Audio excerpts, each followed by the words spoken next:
Okay, we're gonna figure out why the 54 front snowblower has vibration issues intermittently while you're using it.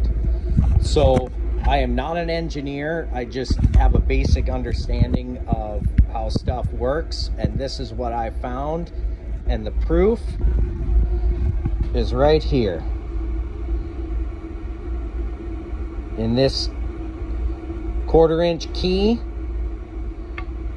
that goes in this shaft here and into, I can't see it because up-stop's in the way, but it does have the upgraded, what they call the gearbox, but it's actually still a chain drive. It's just a sealed chain.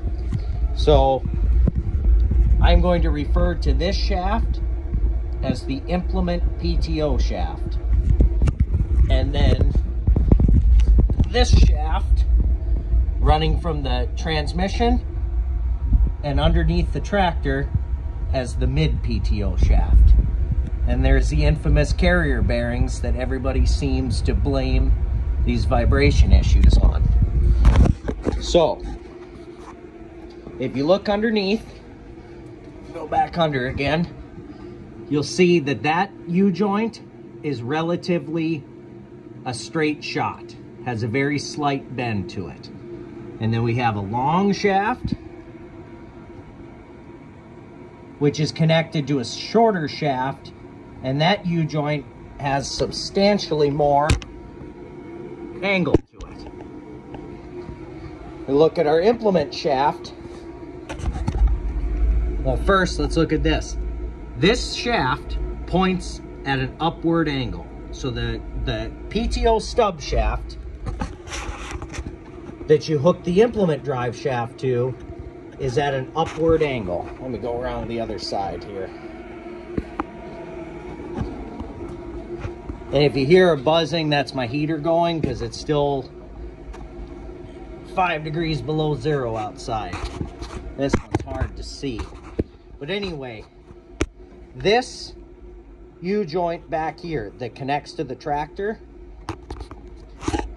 is at a pretty substantial angle because that stub shaft coming out the front of the tractor is angled up. And then we see with the blower in working position is a relatively straight shot. So the U-joint is not being flexed. So let me get a piece of paper out and a pencil. And here's my phone holder set up.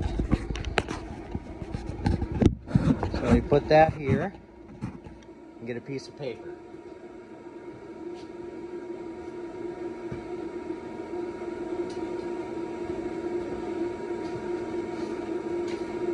So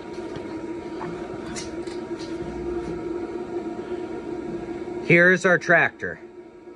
We have back wheel, front wheel, tractor, cab.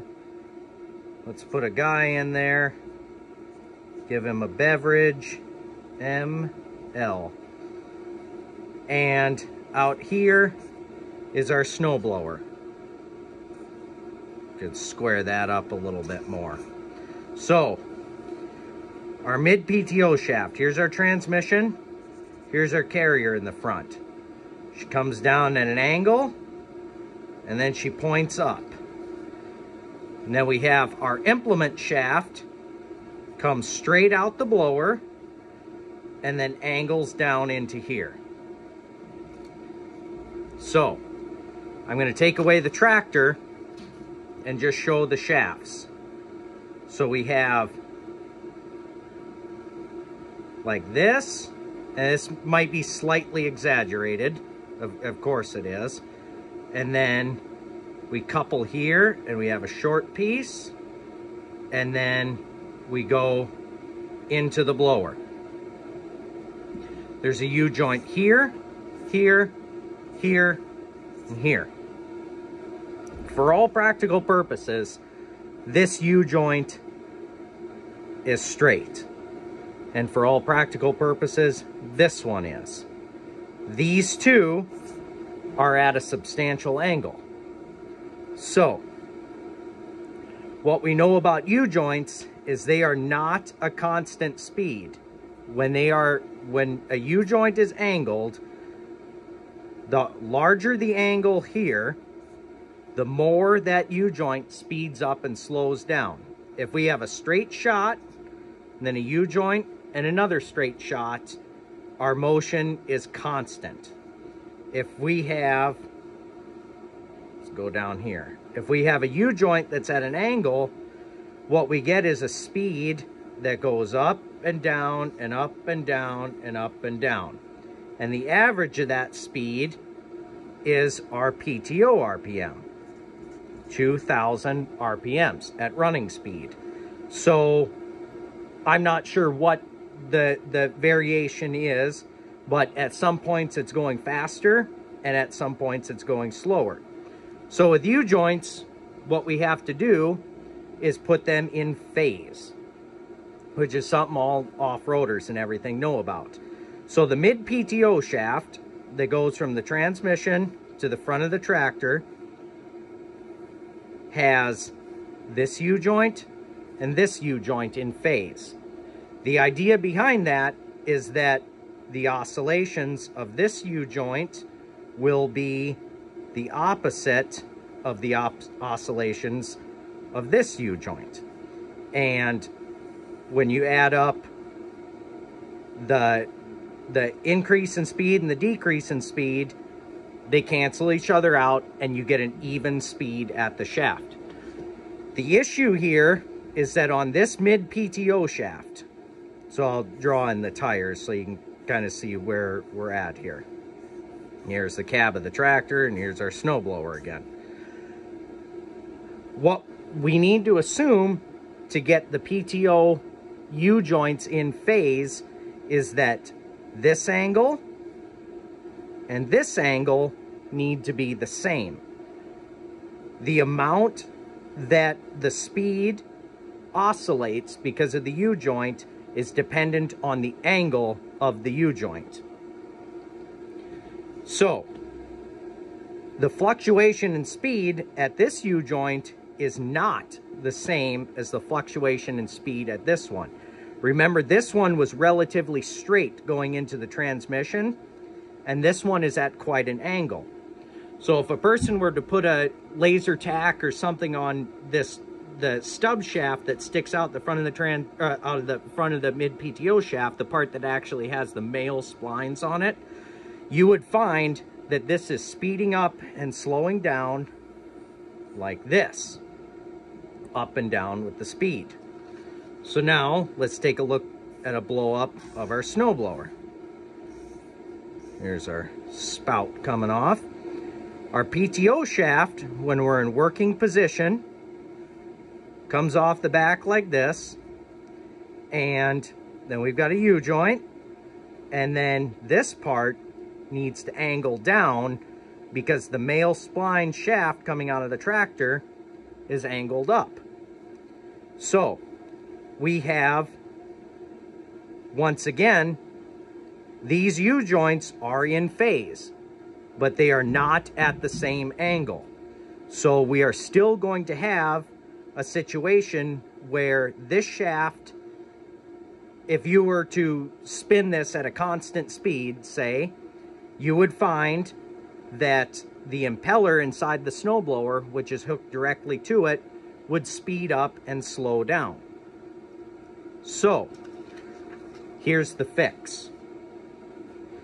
Let's draw our tractor in once again. Put our front on it, give us a tire, and our snowblower. So our mid-PTO shaft comes down, angles up, down into the snowblower, like that. This U-joint on the mid-PTO shaft needs to be phased to the U-joint on the implement PTO. So let me find,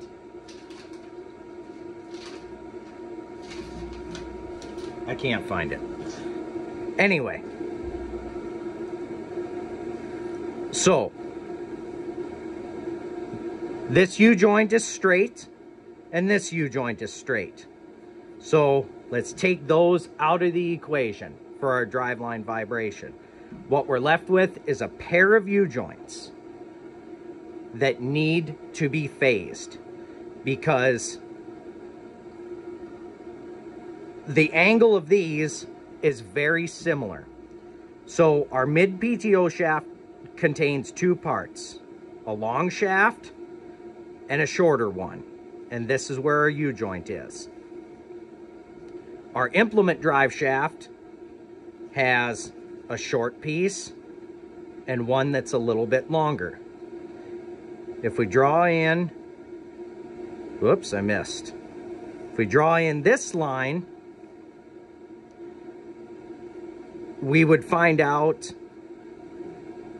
how would I say this? I'm not an engineer. Let's look at that again here. Good thing I brought plenty of paper. So here's our mid PTO shaft. And here is our implement PTO shaft. Let's go X, Y, Z, where X is the length of the long part of the mid PTO shaft. Z is the length of the shorter section of the mid PTO shaft. And Y is the angle. This angle here would be, what would that be? X over, no, sorry, that would be Z over X times Y. So let's say, you know, this is a 15-degree angle here. It would be, say this is a 1:5 ratio here, just for example. If this is 15 and this is 5 and this is 1, our angle here at this U-joint that connects to the tractor transmission would be 1/5 of 15 or 3 degrees. I have a sneaky suspicion, and I have not put a tape measure to this, that the short section of the implement PTO shaft is probably at a very similar length ratio, 1, 5, and about 15 degrees. So our change in speed because of this U-joint is very similar to the implement U-joint. And these do not matter. This being the joint that goes into the snowblower, and this being the one off the tractor transmission. So we can take those out of the equation. Our issue arises from the fact that our mid PTO shaft on the tractor is splined, and it's a 20 spline shaft. You basically have a 1 in 10 chance of getting those U-joints phased correctly. And that is why people seem to find this as an intermittent issue with the vibration. Sometimes you'll get in there and it'll just be smooth as glass. Other times it's tolerable. Other times you think the tractor is going to shake apart. So if these are, let's assume worst case scenario, this here, this being the stub shaft off the front of the tractor, our speed is like this. If we hook this up 90 degrees out of phase from where it should be, or 90 degrees rotation, 180 degrees off phase, it also is going to want to spin like this. And we add these up, and all of a sudden we end up with that much vibration out of it, because it's constantly speeding up and slowing down, and they're both speeding up and slowing down at the exact same time. But if we hook the implement PTO up so that this first U-joint on the implement shaft is phased to the U-joint that's underneath the front axle, then we end up with the opposite, where the mid PTO shaft is speeding up and slowing down like this, and the implement PTO shaft is speeding up and slowing down like this. And they cancel each other out, and she's smooth as glass. That is the issue. The chattering you hear, and I have not looked at the parts breakdown or anything like that. This is purely opinion on my part, but with the cab on the tractor, the chattering you hear is coming from underneath the tractor. It is right underneath the driver's seat is where you hear it. You don't hear it from the carrier bearings. You don't hear it from the snowblower. You hear it from the transmission. My guess is that these are straight cut. I can't draw worth a shit. That these are straight cut gears in the transmission. Boy, that is horrible. They're straight cut gears in the transmission. And when they're speeding up and slowing down, you're taking out the backlash in those teeth on the straight cut gears. And that's the rumbling you're hearing, is the tractor is driving at a constant speed, but the snowblower is trying to speed up and slow down, and you're hearing that chatter back and forth. Now, when you lift the snowblower up, you have your mid PTO shaft here. You have no load on the snowblower when it's lifted up, and your snowblower is up like this. Your shaft is straight going into the snowblower. So we have no fluctuation, no fluctuation, fluctuation, no fluctuation in there. And that is why the vibration seems to go away when that happens. Now, in the past, Deere has tried to solve this issue by, here's our mid PTO shaft and our other PTO shaft going into the snowblower here. Deere used to put a CV joint here and here. CV meaning constant velocity. We didn't have as much oscillation in speed at this stub shaft off the front of the tractor, and we didn't have as much oscillation in speed in the PTO shaft on the snowblower.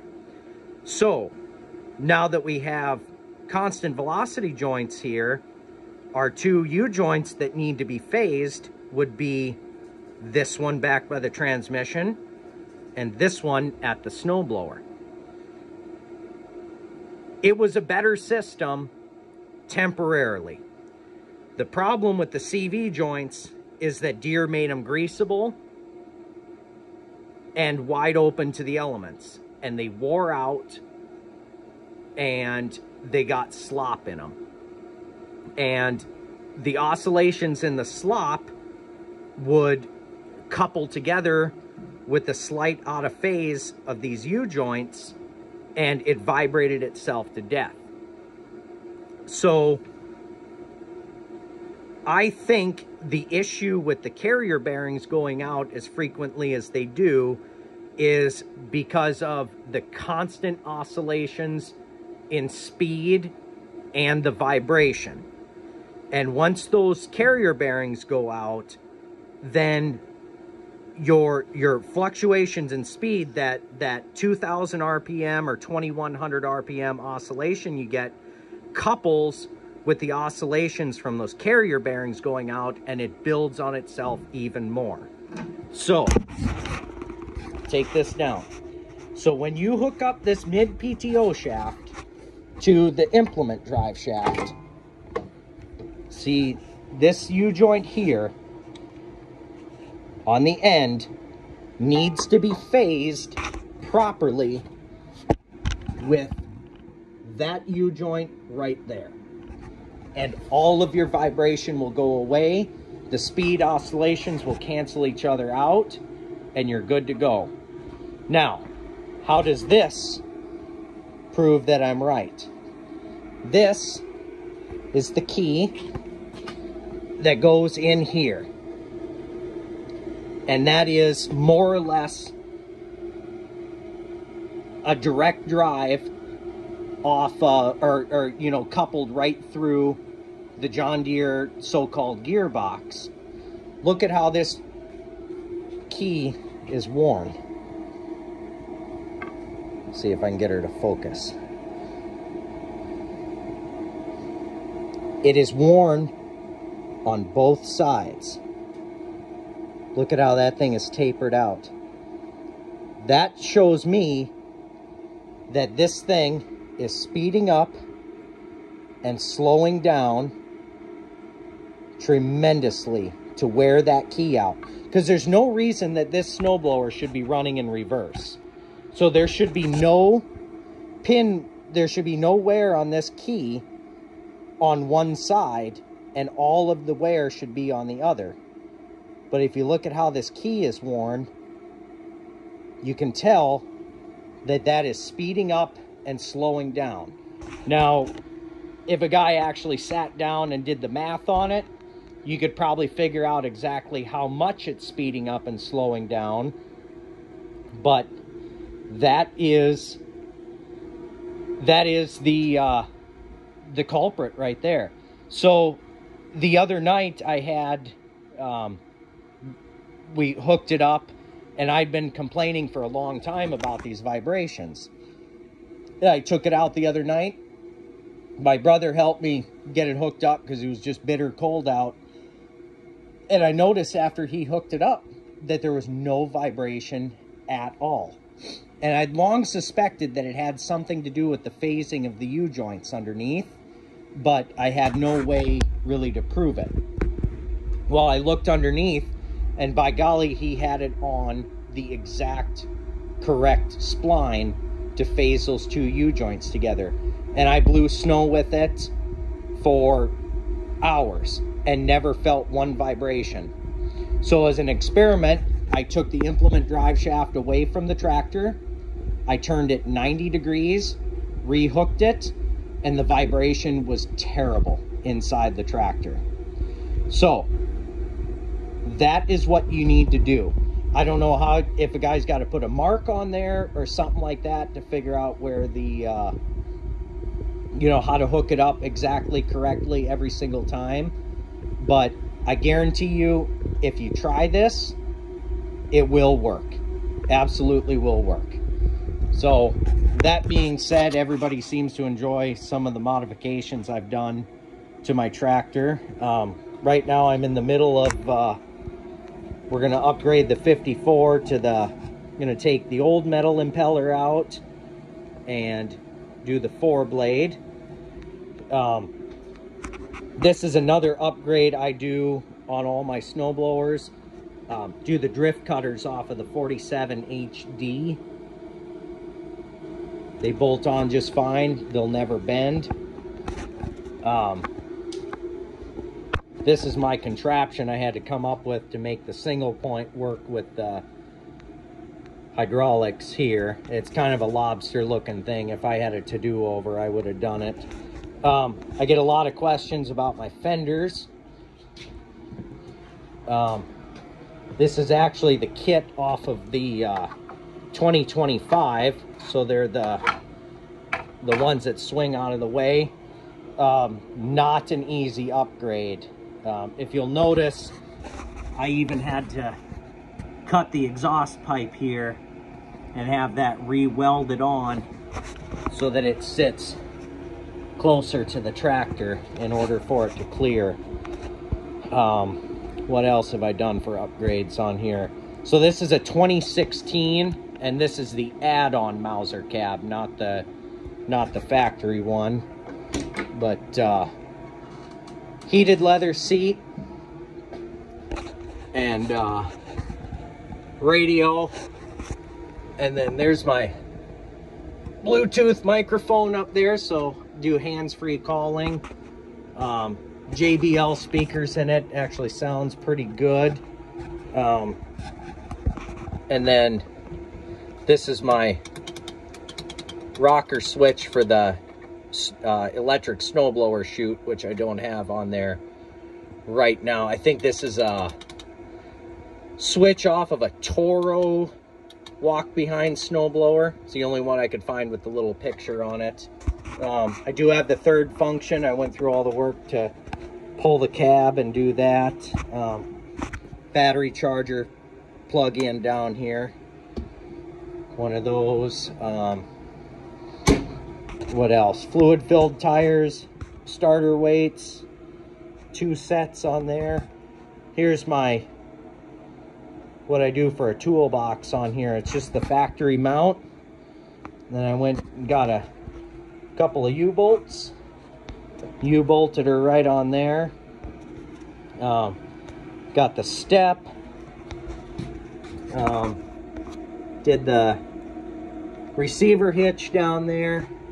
My little mini SMV. I think it's on eBay. They call it a half size SMV or something like that.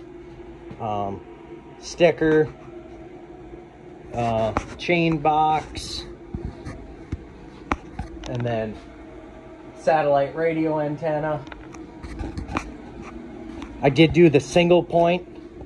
I have ordered the hard lines from Deere. If you'll notice that the new ones come factory with the single point. I have ordered the hard lines. I am going to pull the cab probably this spring. I ordered the new console here with the switch knockouts and the fender. I'm going to put that in while I've got the cab off. Probably throw the Power Beyond on it and do these hard lines. But just a hydraulic hose mess. This 54 is going away here real soon. This morning I ordered the 54 HD with the front 3-point hitch. So this one here is going to be retired for use on my 430, which is outside. And that's something else I should mention here, is that when I put this 54 snowblower on my 430, which I have to change the implement PTO shaft and the upstop to be able to do it, it is smooth. In fact, you can't even tell that the snowblower is running. It's so smooth because the stub shaft on the front of that tractor comes out straight, and it's a belt drive. So the only 2 U-joints we're working with are the U-joints on the implement drive shaft. So, hope you figured something out on this, but that is 100% for certain the fix for the driveline vibrations. So, got any questions? Let me know. Thanks.